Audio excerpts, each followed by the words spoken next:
রাজনৈতিক গোষ্ঠীকে আমরা এখান থেকে বিতাড়িত করেছি। তারা কিন্তু তাতেই শেষ হয়ে যায়নি, সম্পূর্ণ সমাপ্ত মনে করে নাই। তারা দেশে এবং বিদেশে তারা অবস্থান করছে। তারা সুযোগ পেলেই একটা উস্কানিমূলক কিছু একটা করবে।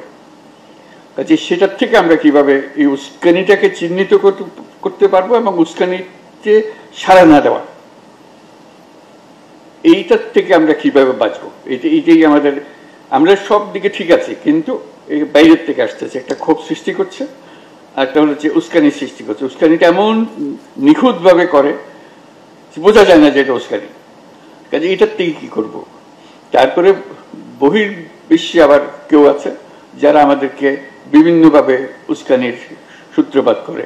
তাদের দেশের যারা সংখ্যালঘু, তাদের উপরে যে হয়রানি, যে তাদের যে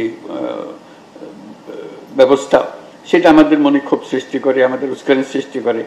এই দুটোর থেকে আমরা কিভাবে ঘটনাকে স্বীকৃতি দেব কিন্তু তার উস্কানির শিকার হবে না, এইটা আমরা কিভাবে করতে পারি, এইটা আমাদেরকে শিখতে হবে, যাতে করে আমরা এই পরিস্থিতির বারে বারে মোকাবেলা করতে। এটা আমাদের কারণে হচ্ছে না, আমি যেটা উল্লেখ করতে চাচ্ছি, এটা আমাদের কারণে হচ্ছে না, হচ্ছে বাইরের একটা কারণে।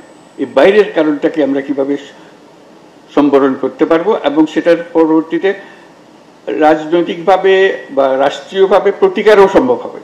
আমরা ওই দিকে চলে যেতে পারি কিনা, যে আমরা ব্যক্তিগতভাবে প্রতিকার না করে রাষ্ট্রীয়ভাবে প্রতিকার করার ব্যবস্থা করতে পারি কিনা।